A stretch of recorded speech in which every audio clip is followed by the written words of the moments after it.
Hi friends, it's Manish और Nifty की आज की इस वीडियो में आप सबका स्वागत है। तो फ्रेंड्स, आगे बढ़ने से पहले हम लोग ये देख लेते हैं कि बाज़ार में आज का कारोबार कैसा रहा। तो फ्रेंड्स, आज बाज़ार 17,420 के आसपास ओपन हुए। लो बनाया 17,410 का।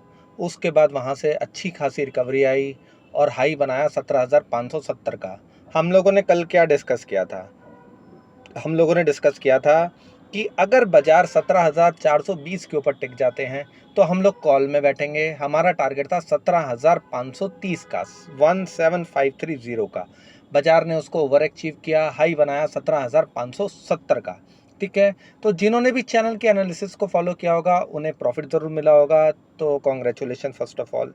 सेकेंडली, हमारा एक स्विंग ट्रेड एक्टिव था और स्विंग ट्रेड का हमारा टारगेट था इस गैप को फिल होने का, जो हमने रखा था 17,590 के आसपास का। ठीक है, बस फ्रेंड्स, तो मैं ये अपडेट देना चाहता हूँ कि जो लोग भी लॉन्ग स्विंग ट्रेड में लॉन्ग कैरी कर रहे हैं कि 17,570 बन चुका है, ऑलमोस्ट हमारा टारगेट अचीव हो चुका है, तो स्विंग ट्रेडर्स यहाँ पे प्रॉफिट बुकिंग कर सकते हैं। अगर बाजार 17,600 के ऊपर कल आपको टिकता हुआ नज़र आए तो आप उसे कैरी कर सकते हो। फिर हमारा नया टारगेट आ जाएगा, वो मैं कल आपको अपडेट कर दूंगा इंट्राडे के अंदर ही कि कितना टारगेट बनता है। ठीक है, और वैसे कल आरबीआई पॉलिसी है, नंबर 1। नंबर 2, अगर फ्राइडे के दिन, क्योंकि हॉलीडे है, फिर एक लॉन्ग वीकेंड हो गया, तो अगर आपको पोजीशन कैरी नहीं करनी है तो आप चाहें तो नहीं कैरी करिएगा। और मेरे को एक्सपेक्टेशन भी है कि कल बाज़ार में एक अच्छी खासी प्रॉफिट बुकिंग आ भी सकती है। क्योंकि जो लोग नीचे से लॉन्ग पोजीशन में बैठे हुए हैं वो लोग कहीं ना कहीं प्रॉफिट बुकिंग तो करेंगे। अब हमारा भी टारगेट अचीव हो गया है, तो प्रॉफिट बुकिंग अब यहाँ पर आनी तो चाहिए। एटलीस्ट एक profit booking is expected, Nifty में भी और बैंक निफ्टी में भी। तो अगर आप लोगों को कल कोई गैप अप ओपनिंग मिलती है तो वहाँ पर आप प्रॉफिट बुक कर लीजिएगा, जो स्विंग ट्रेडर्स हैं। अब मैं इंट्राडे ट्रेडर्स के लिए एक अपडेट देना चाहता हूँ कि कल आरबीआई पॉलिसी है और आरबीआई की पॉलिसी का वेट कीजिएगा, तब ट्रेड लीजिएगा और जल्दबाजी में कोई पोजीशन मत बनाइएगा। ठीक है, कल वॉलेटिलिटी अच्छी खासी रहने वाली है बाज़ार के अंदर। और आगे बढ़ते हैं एनालिसिस की तरफ। तो देखिए, कल हमने डिस्कस किया था कि lower top lower bottom formation हो रहा है और ये बाज़ार यहाँ पर भी एक लोअर टॉप बना सकता है। उसके बाद हो सकता है बाज़ार नीचे आ जाए। अभी तक तो नीचे से हम लॉन्ग ही चल रहे थे, लेकिन अब यहाँ पर बहुत ज़्यादा इम्पोर्टेंट होने वाला है। 17,500 प्लस पे अब गैप भी फिल हो चुका है। तो व्हाट नेक्स्ट? अगर बाज़ार यहाँ से ऊपर जाएंगे तो फिर ये इस ट्रेंड लाइन को टेस्ट करने की कोशिश कर सकते हैं और उसे ब्रेक कर दिया तो और ऊपर निकल सकते हैं। लेकिन अगर ऐसा कुछ होता है तो मैं आपको कम्युनिटी टैब पे ज़रूर अपडेट करूँगा। तो आप लोग कल ध्यान रखिएगा, अगर कल कोई अच्छी मूवमेंट नहीं आती है और बाज़ार नीचे की तरफ जाता है तो फिर हमारे को वीकेंड में एनालिसिस करने का टाइम मिलेगा। फिर हम उस वक्त डिस्कस करेंगे कि हमें अभी स्विंग ट्रेड लेना है या नहीं लेना, और लेना है तो कहाँ लेना है। ठीक है, तो अभी इंट्राडे ट्रेडर्स के लिए बात कर लेते हैं, आगे बढ़ते हैं और छोटे टाइम फ्रेम पे चलते हैं फ्रेंड्स। तो देखिए, बाज़ार ने आज हमारी जो एनालिसिस है उसको फॉलो किया और इस गैप को फिल कर दिया। तो अब बाज़ार कल अगर गैप अप खुलते हैं इस रेजिस्टेंस के ऊपर और बाज़ार 650 660 के आसपास कहीं ओपन हो जाता है तो फ्रेंड्स, डायरेक्टली हमें वहाँ पे लॉन्ग नहीं करना है। ठीक है, अगर इतना बड़ा गैप अप होगा तो उसके बाद आरबीआई पॉलिसी होगी, तो हमें वेट करना है बाज़ार के कूल ऑफ होने का। और फिर हमें देखना है कि बाज़ार हमारे को कहाँ पे लॉन्ग पोजीशन बनाने का ऑप्शन देता है। क्योंकि मैं ये एक्सपेक्ट करके चल रहा हूँ कि बाज़ार में कल एक अच्छी खासी प्रॉफिट बुकिंग आ सकती है। क्योंकि जो लोग नीचे से लॉन्ग बैठे हैं वो लोग कल सौदे कवर करेंगे। ठीक है, तो अगर गैप अप खुलता है तो हमें वहाँ पर इंतज़ार करना है बाज़ार के नीचे आने का, चाहे वो रेट हाइक हो ना हो, चाहे कुछ भी हो। हमें बाज़ार को 17,500 तक आने का वेट करना ही करना है।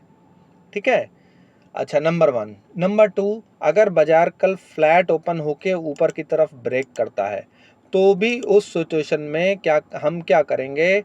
हम 17,560 के ऊपर जो ट्रेड है उसको नहीं लेंगे, ठीक, क्योंकि टारगेट 17,650 का ही बनेगा। तो 60 70 80 पॉइंट के लिए हम इतना बड़ा रिस्क नहीं लेने वाले हैं। हम आरबीआई पॉलिसी का वेट करेंगे। देखिए क्या होता है कि नॉर्मल डेज में अगर बाजार ऊपर ब्रेक कर जाए तो कॉल में बैठना आसान है, फिर हम ऊपर के टारगेट निकाल सकते हैं। लेकिन जब आरबीआई पॉलिसी के बाद अगर बाजार यहाँ पर फ्लैट ओपन होके बेस बना के ऊपर ब्रेक करेगा ना, फिर हम कॉल में बैठ जाएंगे। फिर हमारा टारगेट होगा 17,650 का, ठीक। और अगर उसके ऊपर जाता है तो फिर हमारा 17,740 का नेक्स्ट टारगेट होगा। लेकिन फ्रेंड्स वो मूवमेंट आनी चाहिए आरबीआई पॉलिसी के बाद, ठीक। आरबीआई पॉलिसी के पहले अगर आती है तो फिर हम कॉल में नहीं बैठेंगे, राइट। तो 17,650 और 17,720 ये दो लेवल आप नोट कर लीजिए अगर आरबीआई पॉलिसी के बाद बाजार ऊपर जाता है फ्लैट खुल के या बेस बना के, ठीक है। और अगर बाजार फ्लैट खुल के नीचे की तरफ आया, 17,500 पे बाजार ने सपोर्ट लिया, यहाँ पर सपोर्ट बनाया, फिर आरबीआई पॉलिसी आई, तो हम यहाँ कहीं पर एक रेंज को ब्रेक होने का वेट करेंगे। रेंज जैसे ऊपर की तरफ ब्रेक होती है तो हम कॉल में बैठेंगे। हमारा टारगेट होगा 17,560 का, ठीक है। और अगर इसके ऊपर निकलता है तो फिर 17,650-60 के लिए हम कॉल में बैठ सकते हैं। लेकिन मैं इतना बड़ा मूव नहीं एक्सपेक्ट कर रहा हूँ। रीज़न इज़ कि फिर फ्राइडे हॉलीडे है तो कहीं ना कहीं प्रॉफिट बुकिंग एक बार आनी ज़रूर चाहिए, और नीचे से बहुत बड़ा मूव ऑलरेडी आ चुका है। तो 17,650-60 के आसपास अगर बाजार कल चला भी जाता है इंट्राडे में, तो भी फिर हम वहाँ पे एक रिवर्सल कैंडल का वेट करेंगे। और अगर कोई 5 मिनट चार्ट पर रिवर्सल कैंडल बनती है तो उसके हाई का स्टॉप लॉस लगा के शॉर्ट करेंगे। हमारा टारगेट होगा 17,550 से 60 का। अगर उसे ब्रेक कर देता है तो फिर 17,500 का टारगेट होगा। अगर बाजार सीधा 17,500 के नीचे गैप डाउन खुल जाए, ठीक है, हमारा डिस्कशन हो गया गैप अप का, हमारा डिस्कशन हो गया फ्लैट खुल के नीचे जाके 17,500 पे बेस बना के ऊपर जाए। अगर बाजार डायरेक्ट 17,500 के ऊपर खुल जाए या फिर फ्लैट खुल के 17,500 को ब्रेक कर दे तो फिर बाजार हमारे को 17,430 पे मिलेंगे। ऐसी सिचुएशन में हम 17,430 के आसपास देखेंगे कि अगर बाजार बेस बना रहा है तो यहाँ से हम कॉल पोजीशन में बैठेंगे। हमारा जो टारगेट होगा फ्रेंड्स वो 17,500 का पहला टारगेट होगा, 17,560 का दूसरा टारगेट होगा। फिर मैं एक्सपेक्ट नहीं कर रहा कि बाजार इससे ऊपर जा पाएगा। क्यों? क्योंकि सुबह ही प्रॉफिट बुकिंग आ गई, बाजार में सब लोग निकल गए। अब वो लोग एक्यूमुलेट करने के लिए चाहेंगे ना कि बाजार थोड़ा सा नीचे आए, तो एक छोटा सा बाउंस ही देंगे 17,430 से 17,500 और फिर 17,560 तक का बाउंस आपको मैक्सिमम मिलेगा। तो हम क्या करेंगे कि 17,500 के आसपास पहला अपना प्रॉफिट बुक कर लेंगे और दूसरा जो क्वांटिटी होगी, आधी क्वांटिटी होगी, उसको हम होल्ड करेंगे और उसको एट कॉस्ट का स्टॉप लॉस लगाएंगे और दूसरा टारगेट होगा 17,570 का। तो आई होप कि आपको ये स्ट्रेटजी समझ में आई होगी कि हमें कल कैसे ट्रेड करना है। तो जो लोग इस चैनल पे नए हैं, आई रिक्वेस्ट कि वो लोग सब्सक्राइब कर लें और बेल नोटिफिकेशन ऑन कर लें, जिससे कि उनको आने वाली वीडियोस की नोटिफिकेशन मिलती रहे। और जो लोग इस चैनल पे ऑलरेडी हैं, सब्सक्राइबर हैं, उन्हें अगर ये वीडियो पसंद आती है तो वो इसको लाइक करें, शेयर करें, कमेंट करें। तो thank you very much friend.